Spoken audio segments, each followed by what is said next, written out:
Yeah, I'm Professor Mohammed from Kochi University of Science and Technology. Yes, I sir. slightly disagree from the point of which is made by Professor Sairabat that scientists keep shifting the goalposts, which is, not really the right thing because science is accumulating knowledge.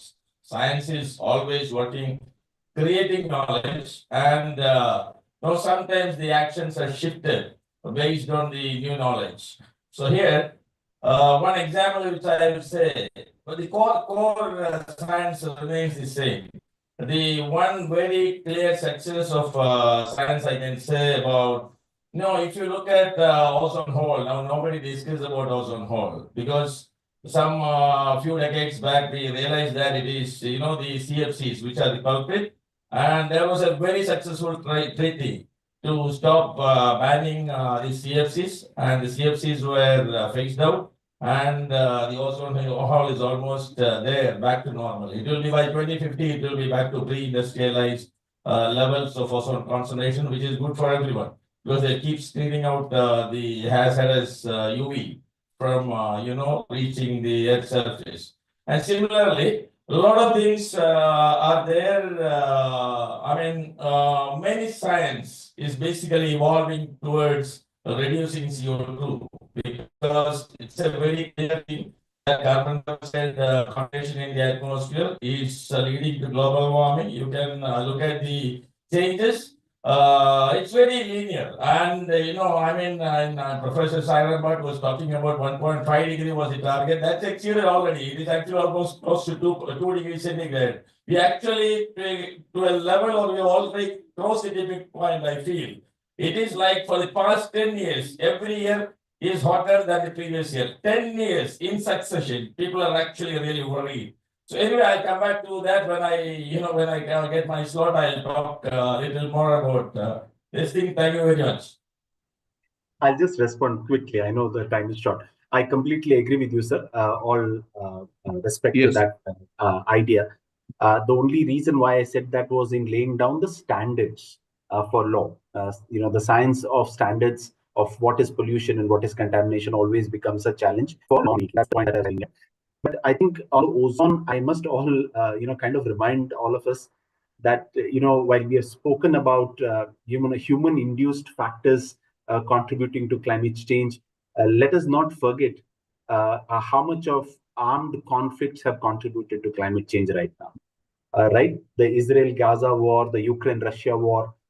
This is unfortunately never spoken about, but yeah, in case we wish to do that, that also is one of the areas that can look at intersectionalities of disciplines. Yes, sir. Professor, would you want to respond, or you have come over here? Yes. Yeah, there is in fact a lot of conflicts there. And the system, you just spoke about. I think if you can take that microphone in your hands, that you would have been perfectly audible. Is it audible now? Yes. Yeah, yes. I'm actually facing the other side. But anyway, I was looking at the screen.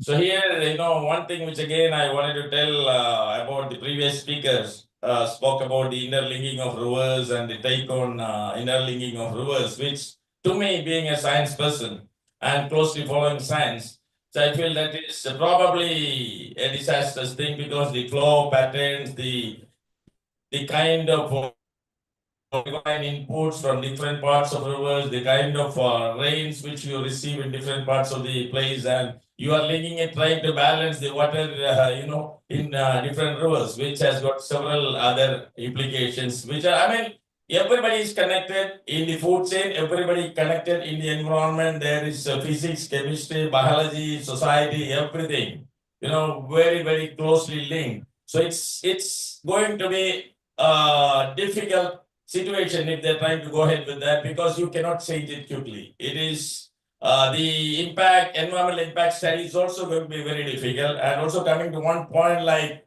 as the second speaker, Rajat has pointed out at some point of time, the legal or the judiciary stuff is one thing, but the responsible living, the society is one very, very important, very, very critical to reverse or at least to, to control certain level of impacts of the climate change or for a better living. Nature doesn't care whether a human being exists there or not. There was dinosaur not there. There was many other bigger things not there anymore. It doesn't care whether human is there or not. It's simply the nature which go with all other elements of the thing. So I'll come back to that later when my time comes. Thank you, sir. Thank you for your response. So let us now cross over to another wonderful resource person that we are having amidst us. Let it be from the legal industry. We have got Rajat Jariwal, who is a partner in the dispute resolution and arbitration practice in the New Delhi office of Trilegal. It's a very, very celebrated firm. He has been part of the firm's environment and climate change practice. He has been practicing for the past 17 years before different tribunals and courts, including NGT and various high courts and including Supreme Court. And the most interesting part is that a substantial part of his practice involves complex high-stake environmental law disputes, typically arising out of default in regulatory compliances and allegations of environmental pollution. He has successfully defended corporates against the imposition of million-dollar environmental penalties. So he also advises on environmentally sensitive M&A transactions also. And environmental law matters are often in with constitutional and commercial law issues, and his vast experience in both these areas adds value in advising clients. So the cue that was given by Madam Stelina Jolie about the skill sets, that is very, very important. So here we have got a practitioner who with consummate ease have crossed over to ESG, that's environment, social governance aspects and other aspects where maybe between for academics it will be a little more troublesome matter to shift the flank from one to other. But for a practitioner, I think we have got a wonderful person to share his experience. Sir, please. No, thank you so much, Dr. Shankar, and thank you again to Dr. Rhea for inviting me. It's very informative. It's very educative, for me as well as a practitioner to hear perspectives from the academics, who have been writing, who have been teaching, and who have been researching. So thank you, everybody for sort of, broadening my perspective, because when we are confined to the four walls of courts or, client discussions, our perspective, gets limited to seeing things from the side of the industry. But I think, being at a discussion like this, with, the professors, researchers, students, I think it sort of broadens, our perspective as well. Without, further ado, let me just straight away dive into the topic, which is integrating, climate change. And I would at least from the students, perspective, I would like to straight away dive into, the proactive role, that the courts in India have played in sort of filling up the gaps in the environmental laws. As on date, there exists no climate change statute in India dealing specifically or addressing specific climate change issues. We, in fact, woke up to the reality of environmental challenges after the Stockholm Declaration in 1972. And our approach has been absolutely staggered, if I can put it like that. It had been to to address the most immediate problem, and that was clearly visible in the manner in which our legislature has been framing the laws. Starting with the Wildlife Protection Act, followed by the Water Act, the Forest Conservation Act, the Air Act, then the Environment Protection Act, and of course, the Biodiversity Act, and so on and so forth. I will just briefly also in this discourse deal with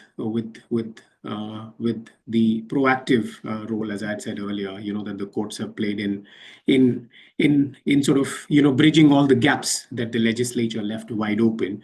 And in all these judgments, at least from the students' perspective, the students will notice how the courts have been, they've been alive to the human angle, which is which I think was at the core of all these litigations, which actually propelled or in some instances actually constrained the courts into bringing in or reading it environmental law principles into our fundamental rights. That's how we began the discussion. Dr. Shankar mentioned the 2024 judgment of the Supreme Court, where Article 21 now includes right to be free from adverse effects of climate change, which I think is a momentous development in so far as the country is concerned. So again, going back to how it started. In 1986, possibly the first case, which was the oleum, gas leak case, that the Supreme Court was dealing with, and there for the first time, the Supreme Court actually said that the company is absolutely liable. So the absolute liability principles, were brought into environmental laws, quite distinct from what the statute said. Right, so that was the first significant departure from what the statutes actually provided and what the courts actually held. So the companies were held to be companies were held to be absolutely liable by the Supreme Court. Again, there came the Ganga pollution case in 1987, where the courts actually insisted on stopping, the polluting industries nearby Ganga. Of course, Ganga remains as polluted as ever, but at least the Water Act, was brought into force. The Supreme Court actually put its foot down and directed the regulators to enforce the water conservation regime as it stood in the statute. The next important case, came, in fact, two important cases, happened in 1996. One was, of course, the Vellore Citizens Welfare Forum, where the two important principles of polluter pays, as well as precautionary principle were introduced, by the Supreme Court. Again, quite distinct from what the statute said. And the courts, as I had said earlier, were so alive to preserving, our environment, as also its adverse effects on human beings, that it started bringing in these principles. And later in the discourse, I'll show, what Professor Jolly also mentioned about the Meghalaya matter, right, where the principle of just sustainability was brought into force by the Supreme Court. Another important case in 1996, as I had said, was the T.N. Godavarman case, which is a continuing mandamus that still goes on before the Supreme Court, right? In 2025, it started in 1996. Even this day, the Supreme Court is hearing the matter, where interim applications, writ petitions get filed in the Supreme Court in the same 1996 matter, where the Supreme Court laid down that forest in India, mind you, for students, forest as a term, it was not defined in any Indian statute. Of course, some local legislations define forest, but insofar as the central legislation is concerned, that was absent until very recently, where the legislature wanted to bring in a very toned down version of the definition of forest, which again was stayed by the Supreme Court in this matter itself. But again, the Supreme Court in 1996, 12/12/1996, the Supreme Court said forest in India will be considered as per its dictionary meaning, therefore widening the scope of interpretation of forest. And it paved the way, for forest conservation in the country. Then, of course, there came about the Narmada Bachao case, where for the first time, in fact, the court delved into the human rights aspect and the sustainable development aspect, insofar as the principal primary issue that the court was dealing with. A very important case here from an industry perspective for the students to also note, which went to the Supreme Court 3 times, one in 2013, second time in 2018, and very recently in 2024 was the Sterlite Industries case. In this case, what had happened was the Supreme Court, there was a levy of environmental compensation of about 100 crore rupees on Sterlite's plant at Tuticorin. And the argument before the Supreme Court was, or before the High Court and the regulator was that, look here, now we have paid 100 crore rupees. How does it matter if there is some violation here and there? Right? So 2013, 2018, the Supreme Court put its foot down and said, look here, you have to deposit 100 crores as penalty. But in 2024, when the violation continued and the case again went to the Supreme Court was constrained to shut down a running plant. Right? So it had never happened in the history of this country where a running plant which had all the valid clearances, it was another case that those valid clearances were being violated. But the Supreme Court shut down a running plant because, again, there was that human element, there was that angle, of being free from effects of polluted environment, under the constitutionally guaranteed fundamental right. So the plant has been shut down, by the Supreme Court. Then, of course, Professor Jolly also mentioned this case. This is the case, which he mentioned as the Meghalaya case. This was the Lafarge Umium case where the Supreme Court actually emphasized on just sustainability. The Supreme Court also emphasized on the requirement to have detailed environmental impact assessment studies and how the regulators were directed to frame guidelines so that the serial in which the permissions came to be granted, it was put down in order. Direct guidelines were issued by the Supreme Court, and I had the honor of briefing Mr. Fali Nariman in that matter. I was the briefing associate in Lafarge's case. We were representing Lafarge before the Supreme Court. And there, again, going back to the intersection point, the arguments before the Supreme Court were not limited to environmental laws alone. There were international treaties which were referred to, before the Supreme Court. There were contractual law implications which were cited before the Supreme Court. There were autonomous bodies, which have got constitutionally guaranteed rights on Article 6 or Schedule 6 of the Constitution. That was referred to the Supreme Court. And after considering all this, the court, of course, as Ms. Jolly also said, emphasized on the principles of just sustainability and sustainable development. And of course, very recently, the Supreme Court in M.K. Ranjit Singh's case, while dealing with the Great Indian Bustards, extinction, they carved out this principle. And for the first time, a court in India, the Apex Court, had recognized climate change as a very important factor that is affecting day-to-day lives. And therefore, it said that now it's high time that right to be free from adverse effects of climate change be also read into Article 21 of the Constitution of India. So this essentially is how the courts have taken a proactive approach into filling up the gaps that were left wide open, by the legislature. But recently, and just very quickly dealing with it before I invite questions. Very recently, there has been a complete overhaul, of the laws in the country, and there were discussions around EPR, the extended producer's responsibility. To my mind, there have been some very progressive developments. There have also been some very disturbing, regressive developments, and I'll deal with both. And these are all just my views. I will, of course, like to hear from the panelists as well as from the students, particularly, as to what their views are on this. But the positive side of things are, of course, the complete overhaul of the waste management regime, the introduction of the extended producers responsibility regime in India. I can give you I can give you a perspective from someone who's dealing with these laws.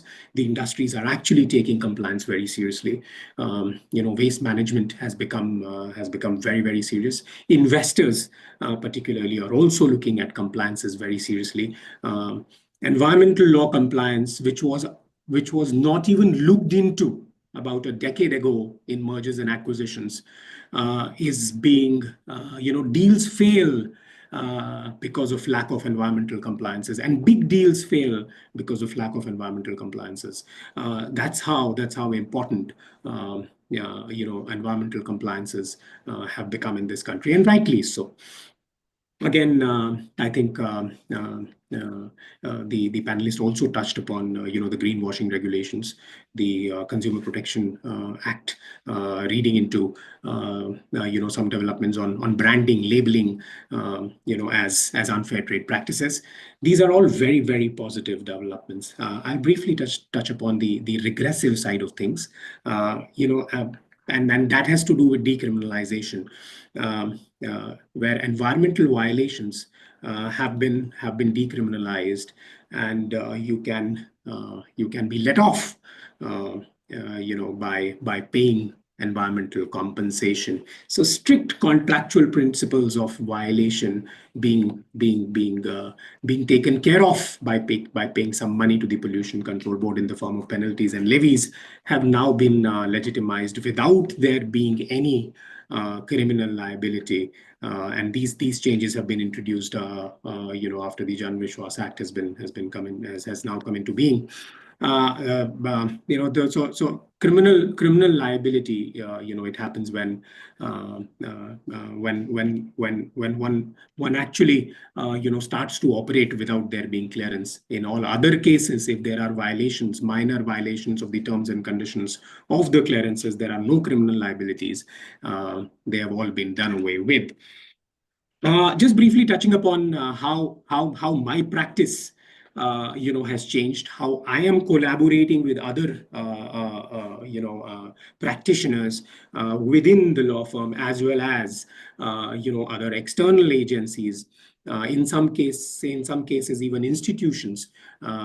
Just for the students to be aware of how dynamic the practices have become, how integrated the practices have become, and therefore the need to integrate the curriculum. Right, that's the point that I'm trying to address here. So we have also seen the client demands, getting very climate focused in the recent times. So there are clients that come to us with specific requirements for green energy, right? There the energy team becomes important. There are clients that come to us for green financing, right? And then the financing team becomes important. There are clients that come to us for green products, for green branding. There the IP team becomes very important. Likewise, the infrastructure team has a big role to play, because there are green buildings, that the real estate clients want to build. So the point that I'm trying to make is that climate change, environment, nature doesn't remain, one practice which is being conducted in silos. It has become, a part of a sustainable, if I can put it like that. 10 years down the line, possibly environment would not have been a sustainable practice in a law firm, but in a law firm setup, environment has become a sustainable, practice area, if I can put it like that. And more law firms are now introducing, environment law as a separate practice, quite distinct from what used to happen about a decade ago. When I passed out about 15 years ago, arbitration, dispute resolution, M&A, were the buzzwords, right? But now, and I'm very happy to introduce this to the students, right? That newer areas, newer practice areas, newer specialized areas, which were unheard of earlier, are now being promoted as specialized practices in law firms. Yeah. Thank you. Thank you, Rajat. And I think when he ended, I think that was a very, very heartwarming information that he has given for law students. That why don't you try internships with Trilegal, because you have got infinite opportunity there at the Trilegal, particularly when they branch their practice into newer areas, as he had rightly said. One, when you have brought in the trajectory of the cases where Supreme Court were, or rather the judiciary was quite responsive to the cry for justice.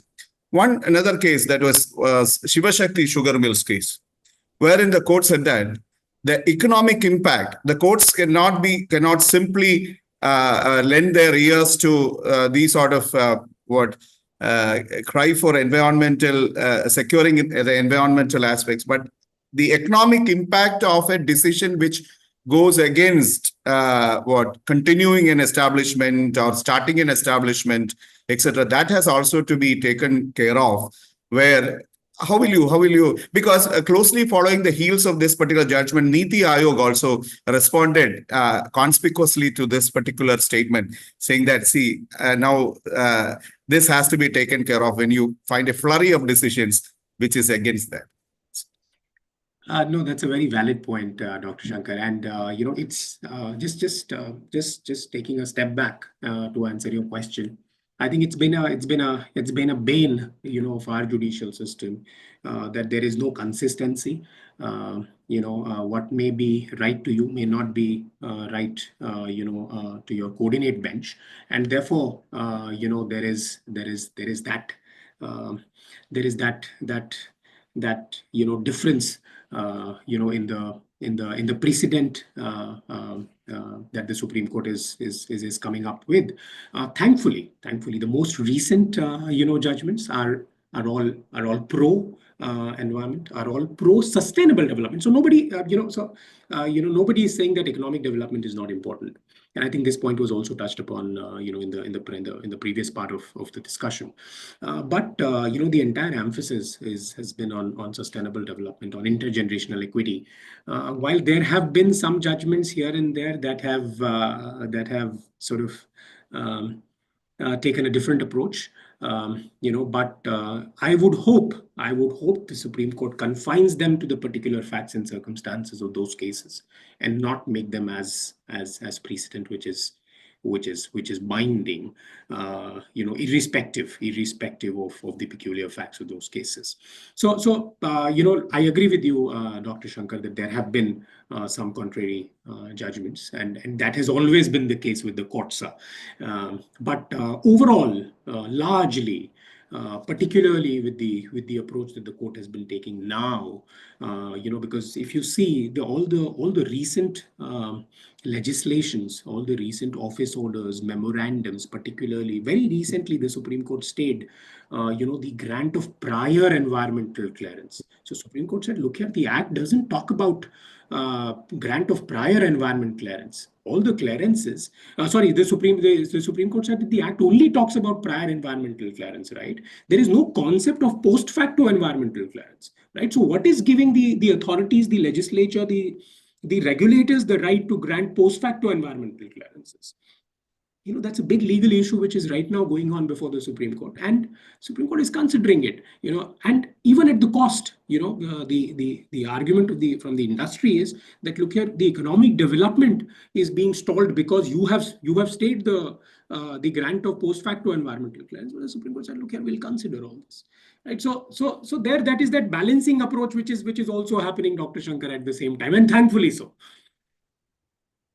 So from your portfolio management experience, your considered opinion is that the CCM, corporate compliance management, with regard to with the companies have to secure, or with the companies have to maintain, has the fidelity of the corporate compliance management has increased largely.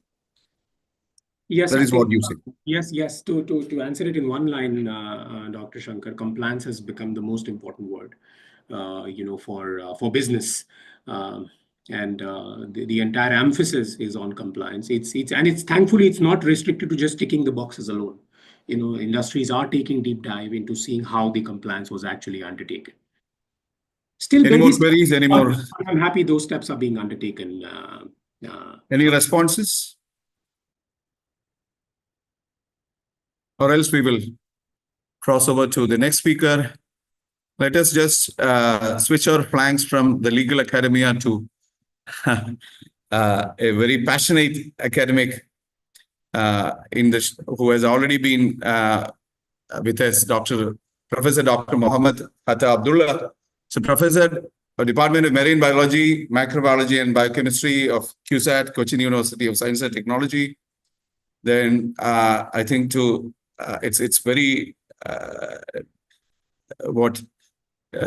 difficult to reflect on his achievements as a brilliant academic and who has made serious interventions into the daily life situations of people also. Dr. Mohammed Hatta took his master's degree from marine biology from CUSAT and PhD from environmental microbiology from Bharatiya University. I think he was an entrepreneur first, or he started as a career, his career in industry as head of the QA, Quality Assurance Division of a leading seafood processor. And from there, he rightly shifted to academic. In 1996, he shifted. Thereupon, he was a Fulbright scholar and spent a short stint in the Fulbright visiting scholar at the Michigan State University. And he was part of several organizations, including National Oceanic and Atmospheric Administration, Gulf Coast Laboratory, Miami, Florida. And more importantly, what I see is that Dr. Hatta has brought in substantial research grant to the university through extramural funding, which again is a big achievement as far as the university is also concerned. And he has been part of the Indian mission to Arctic as well as Antarctica. I think he has got very serious aspects to tell us, and those things may not be of our daily part of our daily knowledge acquisition program. So, Professor Dr. Mohammed Hatta Abdullah, the floor belongs to you. Yes. Yeah. Please, sir. Thank you very much. Thank you very much for the organization for giving me an opportunity to speak in a very different forum where integrating this climate science knowledge into the curriculum of law students, because it is highly interconnected, very interconnected. I am supposed to speak on marine and climate change. So here, the first understanding is that without the oceans, life is not possible on planet Earth. It is just 2/3 of the ocean, which is basically making the life possible on planet Earth. We are the water in liquid form or flowing form is what make life possible on planet Earth. If we were a little more closer to sun, then everything is, evaporated. If it was little farther from sun, everything is frozen. And the 2/3 of oceans have such a large volume of water, which is actually modulating the Earth atmosphere by carrying the heat, the immense amount of heat from the sun, from the tropical to the polar regions. And that great ocean conveyor belt does the job of modulating the atmosphere. The weather patterns on planet Earth, and we are able to live.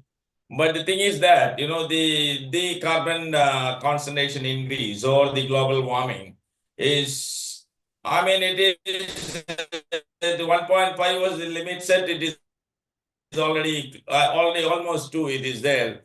So it is a warmer environment, which is basically resulting in low getting into the atmosphere. The atmosphere has got very big atmospheric rivers, and you never know where they are going to condense, and the variations in the atmosphere, the weather patterns, the wind patterns, and it is happening I mean, I think except maybe except Donald Trump, I think almost everybody convinced that the climate change is real. Or science is based on facts and science says it is real. There are two schools of thought. Some people say that it is not there. It is just a warming, freezing cycle or glaciation, deglaciation cycle, which is not true. In hundreds, whatever you are saying is an accelerated warming, which is clear-cut connections to the increased CO2, which has clear-cut connections to industrialization, rapid growth, and fossil fuel. You are just digging out fossil fuel and using it, so much. And marine environment, what is witnessing the increased precipitation across the globe. Nobody, it is just happening. Whether you are in US, in a highly advanced country like developed country like US or Japan or Australia or in Europe, you are doing nothing against the forces. The only thing you do is you just do a rapid evacuation of people, or you save lives. Where people, the people are concentrated along the coastal belt. I think close to 50% of the people are along the coastal belts of the world. I mean, you take any big city, be it Mumbai, Chennai, or Kolkata, or Los Angeles, Tokyo, or Barcelona, any place you take, Rotterdam, wherever you take, it is all the coastal cities, because that is where the trade and everything developed. And people are there, and coastal inundation is a reality. I am living in a village, living in an island, very nearby island called Waipin, where I can see 30% of the land near the western side of the island as well as the eastern side. The western side, it is close to the Arabian Sea. This side, it is close to the Vembanadu Lake backward system, just not inhabitable. And the people suffering are mostly poor people, or people from small island countries. They are, suffering a lot from these things. And government is unable to, you cannot reverse it very quickly. As you, in the beginning, introductory remark, you said it is, I think it was Professor Sairam Bhatt said it is at least requiring 30 to 40 years. He said it is a very, because the ramifications are so not easy to revert the changes very quickly. Even if you stop using the entire fossil fuel, you cannot do it, because it is already the CO2 levels build up to that level where it will continue to warm for some more time, and it is continue to do the things. Another issue which I am coming to, this marine environment and its implications.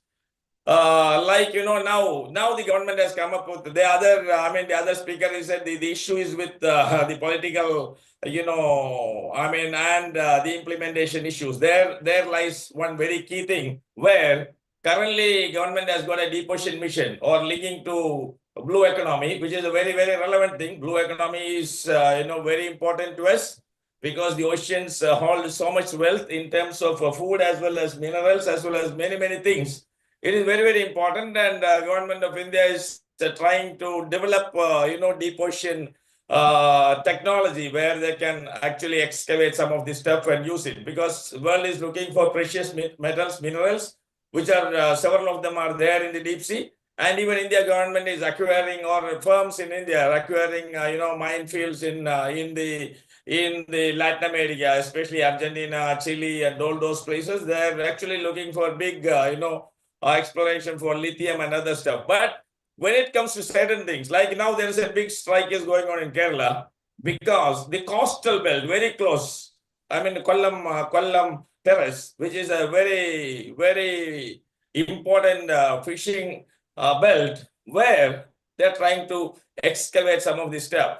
So, which is definitely going to an implication, because the food availability to the fish, the production patterns, the primary production, then secondary production, and tertiary production in terms of fish, which is definitely will have implications, which may have to relook at it on those areas which has got certain issues, certain close connections, be it offshore. Offshore, I don't think government will directly invest there, because it is a high-tech thing to do it. But there are several big people, big players in the industry in India also. They will be taking care of those things, which may not affect that much as a coastal, mining of materials from the coastal sea, which may have implications, which will definitely have a bearing to the livelihoods of people. And I mean, in Kerala, if you look at, the sector which employs maximum number of people is fisheries sector, whether it is in trading, whether it is local fishermen, whether it is going in fishing boats, whether they are processing plants, or whether there are many levels they are working,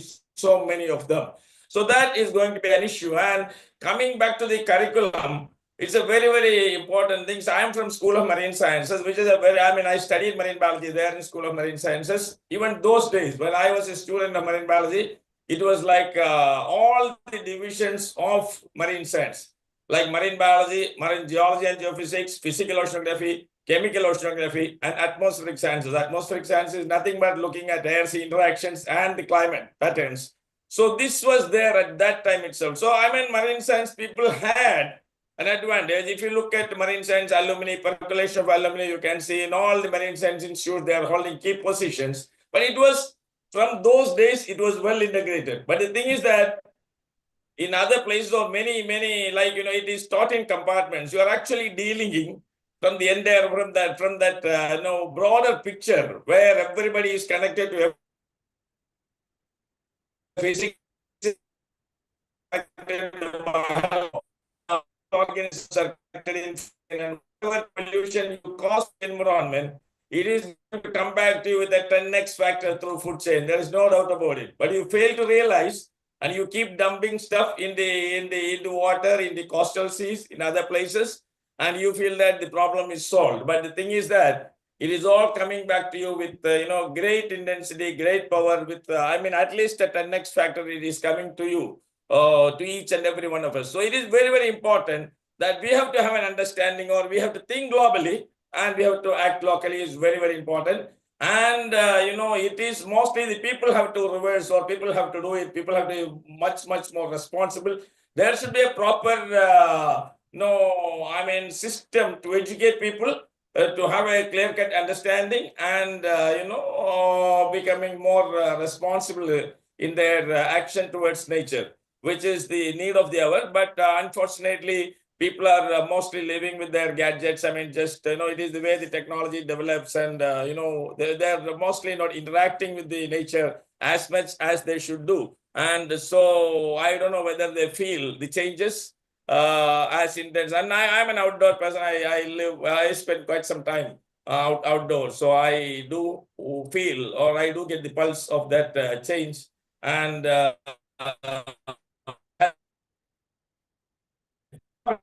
I'm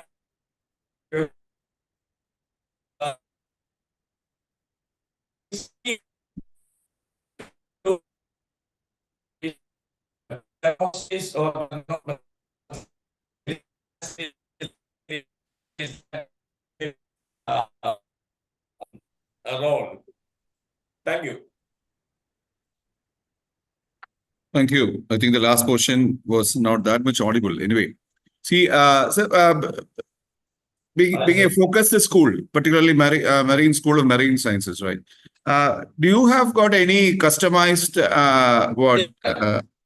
schedule or customized package as far as to make your students learn the impact, after effects of climate change, particularly in their field? Yeah. And if that is so, then can there be collaborative exercises between your school and law schools, so that I think that will be a productive learning also? Yeah, definitely. That is a most welcome. And the universities, they're all now very, there's a welcome change in universities where they want to collaborate with as many institutes as possible, or as many universities from abroad in India as much as possible, and develop programs, joint programs, hybrid programs, or, off-campus programs. There are several, twinning programs. All these things give a good idea. The only issue here, as far as Indian students are concerned, we have to say that we are still poor. There are a large number of people. They may not be able to take several of these opportunities because of the fee. It is pretty prohibitive in several cases. So where some sort of support or some sort of, I mean, maybe corporates also should be roped in to see how these kind of programs could be run with the support of corporates, and then giving the right kind of exposure to the students. See, I've signed an MOU with the Niigata University in 2018. Since then, every year, 6 of our students are going there for an international marine biology program, fully funded by the JSTA, or Japanese Science and Technology Agency. That again resulted in another MOU in 2013, where it is known as a Sustainable Earth Program, where 5 from India like IISc, IIT Kharagpur, IIT Roorkee, then Indian Institute of Space Technology and QSAT, with the 3 universities from Australia, 1 university from Sri Lanka. All these people, at least 4 people from each university, will get a chance to go to Japan and explore the environment. It is completely field intensive program. Such programs are working, and the people who go there, participate in those programs, they have a different perception about the things, about the environment, and it really works. So it's a good idea. I mean, we can think about it. The people at law college, government law college, can approach our university. We have an IPR center. We have an IPR center. We have a very good law department in Cochin University of Science and Technology. They are offering different programs. And they also have a journal, which is a very reputed journal. So I think it is the need of the hour how we can collaborate. Kerala being a state having one of the longest coast lines in this country, I think it makes sense that School of Marine Sciences could be information providers for the rest of the institutions, rest of the colleges, because they are not that much aware of the specialized means of information regarding coastal management and so many other things, and also about blue economy and the ramifications of climate change and all these things. But so in that way also, I think you can be one of the foremost educators, because that is a need of the hour also, because the fishermen community, as you said, they employ directly as well as indirectly thousands of persons. So there is an urgent need to educate at that particular level, so that at the collegiate level itself, I think these sort of tie-ups and collaborations could make sense, because it will be having a demonstrable outcome in understanding this particular cross section of the society who is always having problems and issues which remain unresolved. Yeah, it's very true. I think that's very much there, and maybe QSAT can take a lead. I mean, we are organizing a seminar on the 10th, a discussion seminar on the sea mining and the implications to the fishermen community, with some very good people. And I am sending since 2009, I am there with Arctic program. Every year I am sending students to Arctic. We have a collaboration where they go see. I have seen the level of glacier melt in the Arctic. I've seen in the Antarctic where how much methane is emitted. And we have programs right now. 2 of my students are in the Antarctic Ocean as a part of Southern Ocean Cruise, because science has to be like that, where you can actually develop field, interventions and enjoy. Yeah. Thank you, sir. And let this there are some questions. Yes, From the audience. That's right. There are Please. some questions from the audience. Please.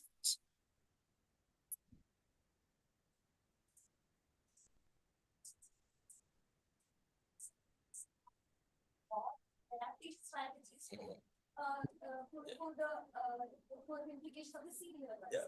right? We do have, considering the Dutch model itself, right? They have the dike system, the dune system. So what, how can we do research on that particular field itself, sea level rising, and how to combat that, address that issue? So right now, this the problem we are facing is that it's only theoretical. It's not being practical. We are seeing seawalls. I think if questions can be raised after stepping into the platform, others could also. You come here and ask a question. That's better. Then only others can listen to that. Please. Yeah. The question is very relevant. Yeah, please. Come here. Yeah. Speak. Speak. So right now, Girisar also mentioned about the collaborative approach, that is interdisciplinary approach by the marine and the law department, right? So I have to ask a question. These are all in theories, and it's not in practical right now. So even in Kerala, the Kochi is facing a lot of vulnerable situation because of the sea level rising in coastal cities. But the problem here is it is only in theory. There are multiple theories. Even the IPCC has given many adaptation strategies like the dike system, the dune system, sea walls, dams. Everything is given in theory, but not everything is being implemented in practical. It is only, as earlier mentioned by Sairam sir also, it is only an ad hoc system. They rely upon the disaster management laws and how to combat after what has happened, after the disaster has been occurred. Only after Post that. facto. Yes. Yeah, that's a very good question because she was talking about a lot of mitigation strategies suggested and all those things, and but still things happen. The thing is that, mitigation, as we said, now a lot of coastal places are under inundation. People are living in a very miserable. How can you drain out water? It is very difficult. So it is basically the adaptation they are bringing out is like, their rehabilitation, or they are giving alternate livelihood options, because every time there is a warning that you don't go to the sea because it is going to be a cyclone there. I mean, their effective working days or man days in the sea has reduced considerably, because every now and then they have a warning that sea is going to be rough, don't go to the sea. So the adaptation is like you go to the other livelihood activities. But what I feel, if Netherlands can exist below sea level, India can also, or I mean Kerala coastal or other coastal places can also live or exist below sea level, provided there is that kind of engineering, that kind of hydrology engineering, that kind of coastal engineering, which demands a huge money. See, I was there, I'm there in the planning board of Kerala, I'm there in the planning board of my village. Our village, the Panchayat president came to me asking for Hatha, shall we try this? I said nothing. You cannot have something for Adavanagat Panchayat. At least if you have it for Waipit Island, the entire island, which needs thousands of crores. You go to IMF, you go to World Bank, you ask for that kind of money and use that money effectively. Developing a project proposal or developing all those things is not going to be the deal. Money is also not going to be the issue. But do you have the political, willpower, courage to go approach these people and bring in the kind of money, bring in the kind of technology which can definitely do those things? But it will come, because I'm a perennial optimist. I believe in the creativity of humans. The most creative species on planet Earth. They will definitely come up with solutions. They will come up with threat posed by nature. We will exist. Okay, sir. Answers your question. Yes, sir. Okay, sir. Thank you. Thank you for your insights. Yeah. Or one more question. Can you hear me? Yes, I'm audible. I'm able to hear you loud and clear. Okay. So it was a wonderful experience hearing you, because whatever you have stated, whatever you have passed on to us in the shape of informations are really informations. And because that you have been involved very deep, profoundly involved in excavating knowledge, drudging knowledge from your language, and also extensively traveled. So that's why I thought that there should be the demonstrable outcome of this particular conference could be a forging ties between your institute and other institutions. Let it happen. And thank you, sir, for being with us. Thank you. Yeah. Thank you. And now we have got again a very important person who can give us very insightful information. We have got Professor Charu Srivastava. She is an associate professor at School of Law, UPS University. She is an academician, and more interestingly, I find is that she is an entrepreneur also. She is a co-founder of IP Press Blog and the ipress.com. She has been, she holds a PhD from copyright law from GNLU and was associated with so many other educational institutions. She is a person who travels with what happens around the world, and as an academic who is very live to whatever that is happening. I think, madam, you really have, you might be having interesting information in store for us. So let us hear you. And one prominent query that I want to raise you at that particular level, I will just tell you at the initial stage itself, because you are involved with press and so many other things. So I think what in course of your discussion, just mention whether you have comprehended the hidden climate change issues in Sainath's development reporting of Magsaysay Award winner Sainath's development reporting, particularly on farmers and farmers' issues and other things also. I think that will also be quite interesting.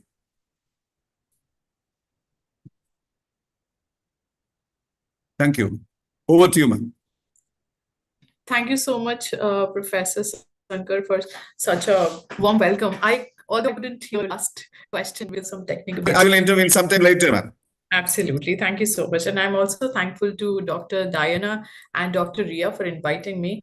And I'm grateful for sharing this platform with all the panelists, particularly Professor Sai Rampart, because he has been my professor in NLSIU. So he taught us social transformation.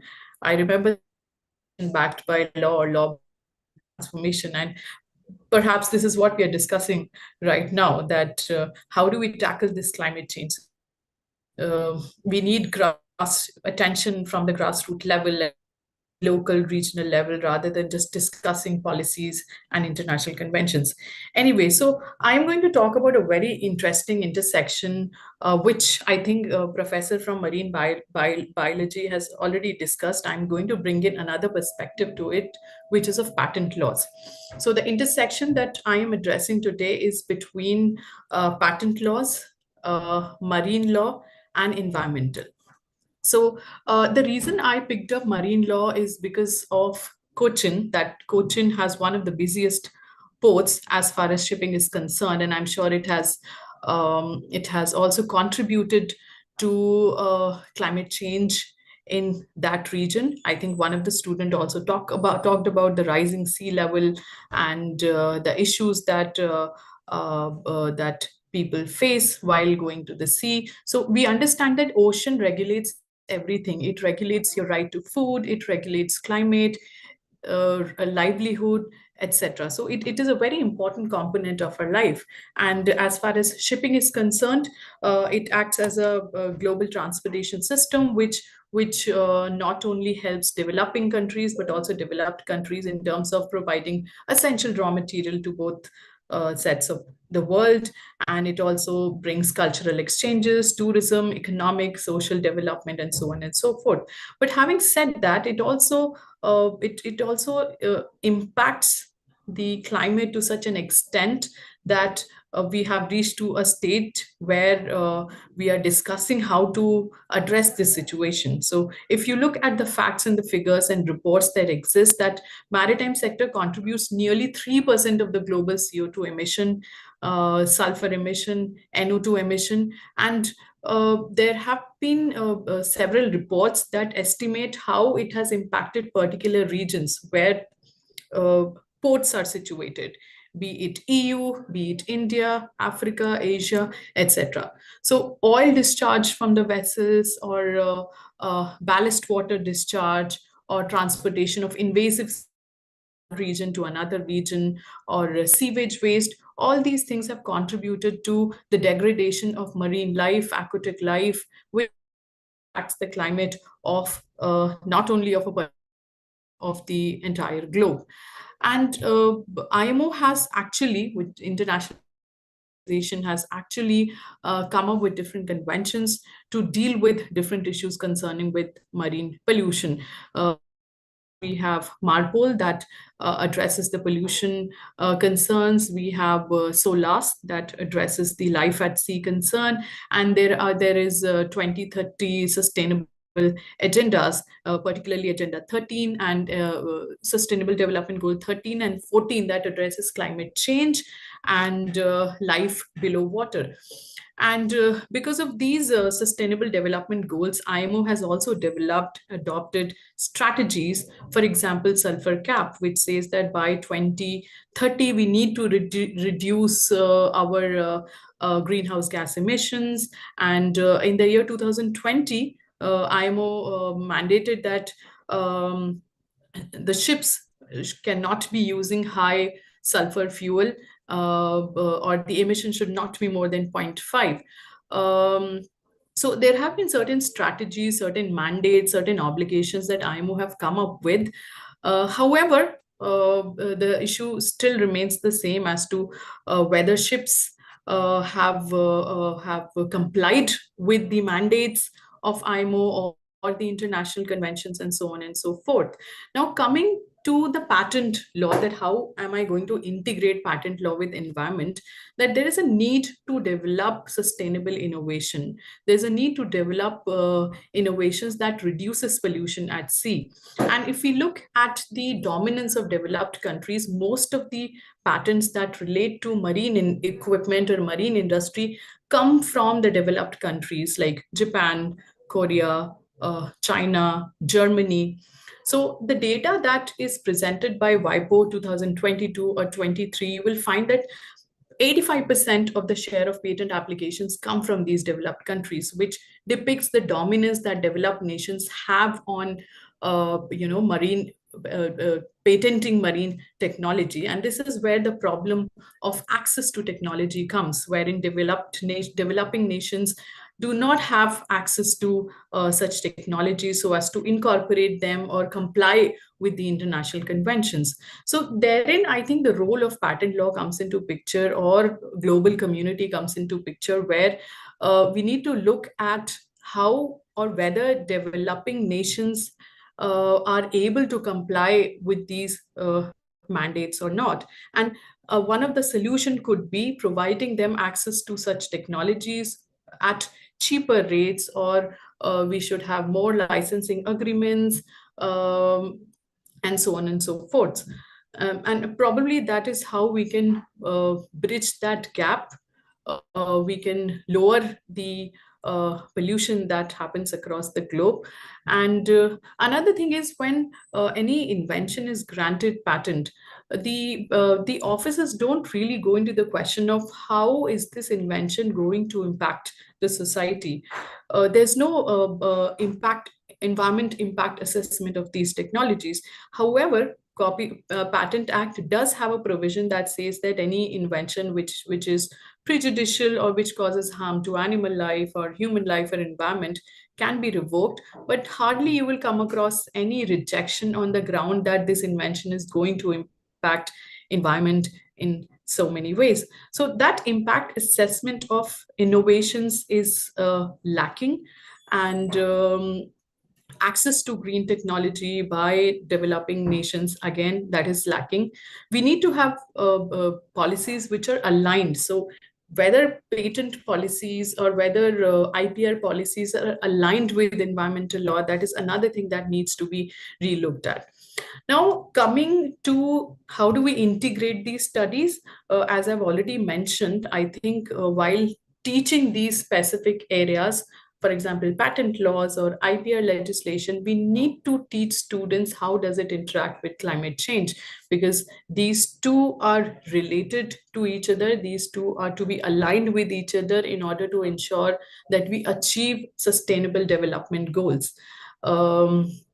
So this is all. I mean, we have already discussed about how do we integrate it, and I understand the point that was raised by Professor Jolly, which is bringing that skill set. Honestly speaking, I never thought that I can bring in this perspective of patent with climate change once I started studying about it, and once I started teaching my students about it, sensitizing them about it, and then they got to know that, okay, even patent laws or patent policies can also impact climate change.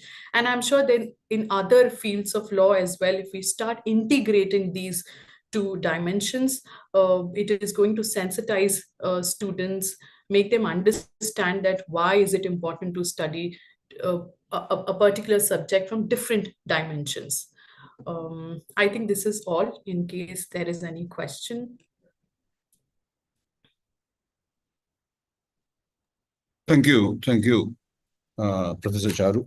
But when patents are granted, the impact ramifications on climate change is never a factor that is being considered, right?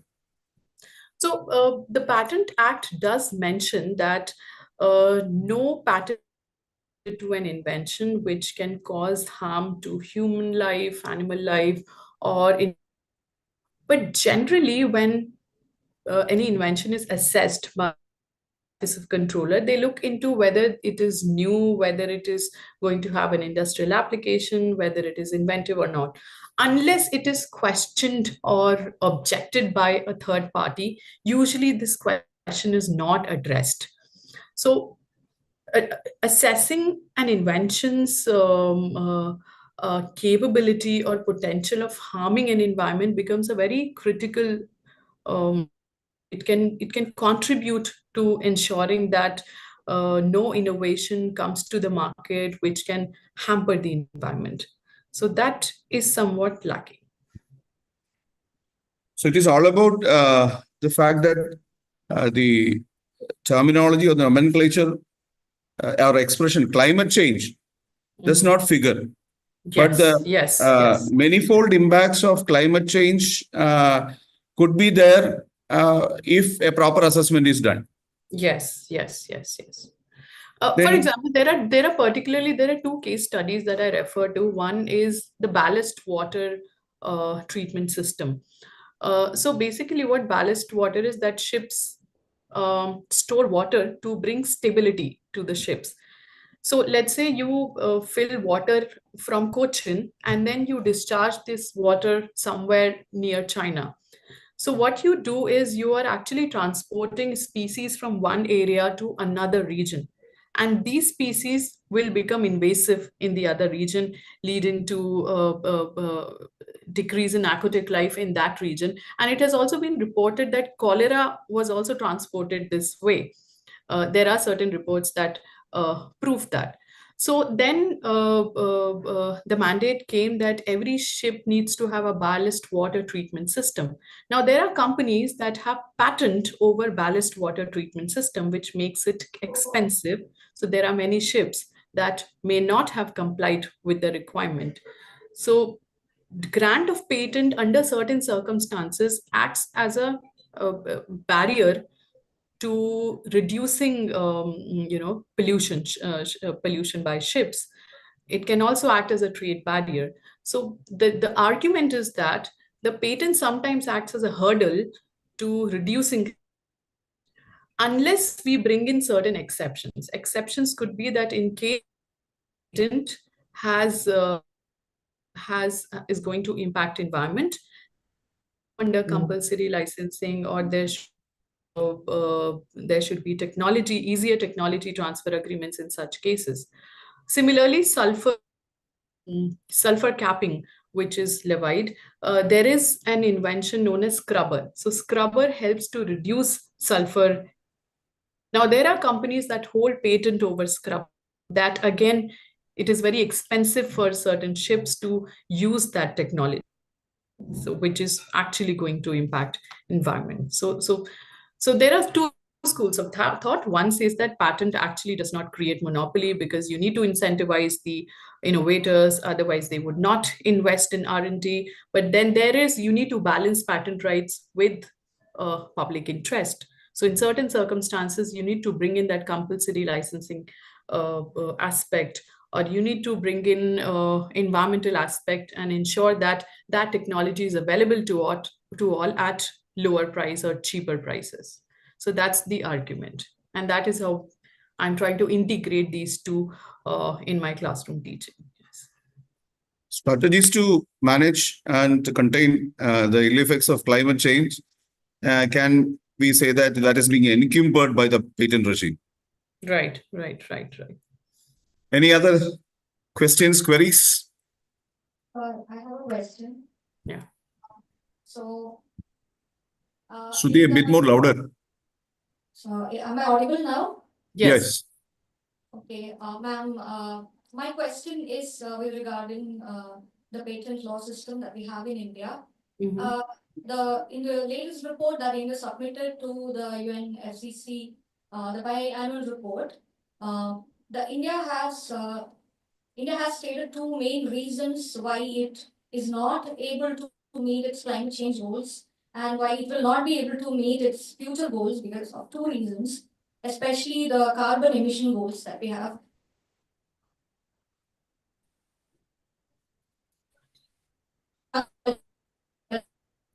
To the developing countries, and another skeptical argument that patent system is acting as a barrier because historically the world order has created two different kinds of countries, developed countries and developing countries, and these developed countries hold the keys to the most uh, uh, you know most technology we need right now, such as the green technologies. We have certain TRIPS flexibilities incorporated into our patent laws, such as the compulsory license or the exception to the patentability in 3K of the Act. But these two, impracticably, I would argue, is not possible because you cannot exempt a green technology from being patented in India because Right. that would result in low R&D. And then compulsory licensing would be out of question because we have done that once in terms of healthcare in NACO in for next hour in 2013, which resulted in trade sanctions and US putting us into their priority watch list. And we've never issued another compulsory license. Every developing that has issued a compulsory license has faced trade sanctions from US, and which holds most of the green patents. And majority of the green patent that have been patented in India is from US and other developing countries. So with this, have we come to a dead end of accessibility, or how do you see the future of green technologies in India? Because we have goals in 2030, 2050, 2100, which is not very far. Right. So I think the answer lies in the intention of the government. I mean, when you come up with any policy, when you come up with any legislation, what is the intention behind it, right? So my argument of the entire paper is with respect to access to technology that can be used to minimize pollution at sea. All right. Argument is not that every should be accessible to everyone at cheaper. What we are discussing here is what kind of technology can have impact on climate change. Is there a technology that can reduce impact on climate change in a particular industry? If the answer is yes, it could be taken into consideration while granting compulsory licensing. So you can't really exempt all green technologies, but yes, depending upon the situation, depending upon the industry, if that is the case, it should be granted compulsory licensing, or lower in case transfer of technology happens, then it may be incentivized by the government at subsidized rate, or some kind of intervention from the government is required. So I understand your point completely that innovators would not want to provide their innovation at a cheaper price, or compulsory licensing is not a solution in all the cases. It has been granted only once in 2012. Even during COVID, a lot of discussion happened on patent waiver, but again, nothing happened. But then government intervened and were made available to people. So it all depends on the intention of the government under certain circumstances. And I think pollution at sea is a very important issue. I think not much academic discourse is happening on this. Our life is regulated by ocean, and it has to be taken very seriously as far as pollution at sea. Yes. I think we will wind up the session here, and all the 5 speakers are in unison about the need to integrate climate change laws. The proper perspective of climate change has to be made out. It is a transcending thing. It is an elusive concept, or it reflects in different manner to different sections of people. It creates havoc, differential havoc to different sections of people. Along with that, the tightening of the legal news is also very important. Articulation of rights is very important. So the governance, the question that came to Professor Mohammed sir, the last thing that pins the importance in integrating governance. Governance from the lower strata to the higher strata have to be there. Only by rechristening the forest department as Department of Forest, Environment and Climate Change will not win the game for the common man.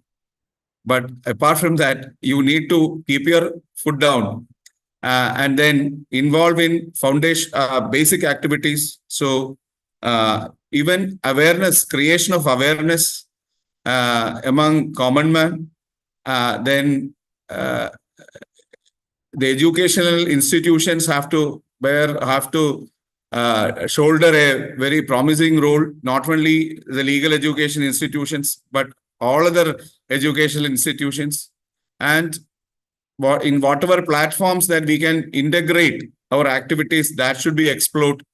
And the networking of institutions have to be done. So in so many ways, there is no panacea for the strategies that have to be developed. But the dialogue has to relentlessly continue, and results, demonstrable results have to be achieved. Stock taking has to be made. Then what further distance that we have to cover has to be quantified, etc., etc. So thank you, ladies and gentlemen, for Professor Sai Rambhat, Professor Stelina Jolie, Professor Charu Srivastava, Advocate Rajat Jariwal, then Professor Mohammed Abdullah, Hatta Abdullah, and all other resource persons we were splendid. And I think this is only a beginning, and we have to indulge in continual discussions, maybe at different shapes, because climate change gives you a very wide canvas to learn, study, learn, and also practice. With these words, let me wind up this session. I sincerely thank Dr. Rhea Roy Mammen, Dr. Diana, both the institutes which have collaborated, all the student friends who have tirelessly worked for holding this workshop and set the ball rolling for this wonderful exercise. Thank you all for joining hands for this noble cause, which we have to continue for years ahead. Thank you. Thank you. Thank you, Professor. Thank you. Thank you, Rhea. Thank you so much. Thank you. Thank you. Let's leave. Yeah. Or yes, Nancy, any more things?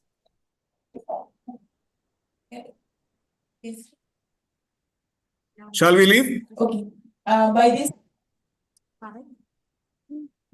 By this, our session is concluded. After this, you can go for lunch time. So Thank you. Thank you.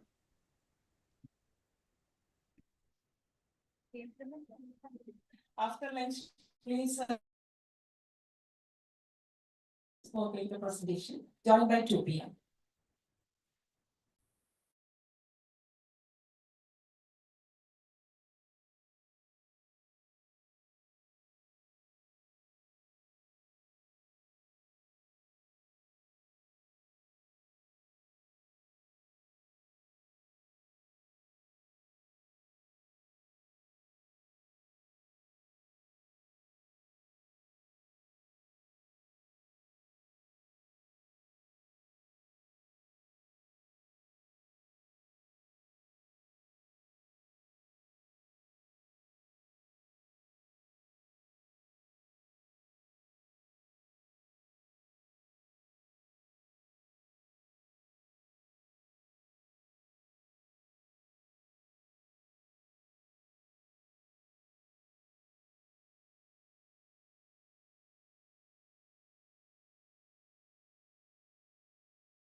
नहीं है। Ma'am अभी मैंने join किया तो कोई था नहीं।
I'll keep you updated.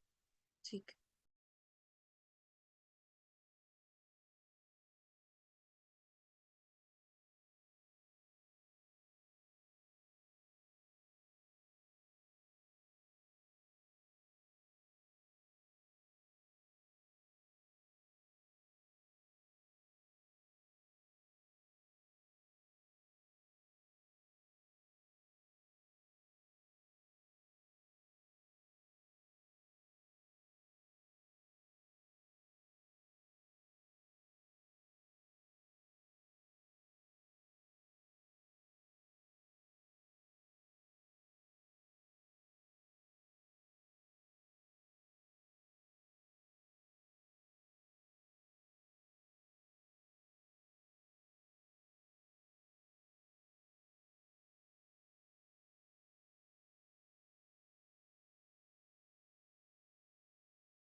Hello.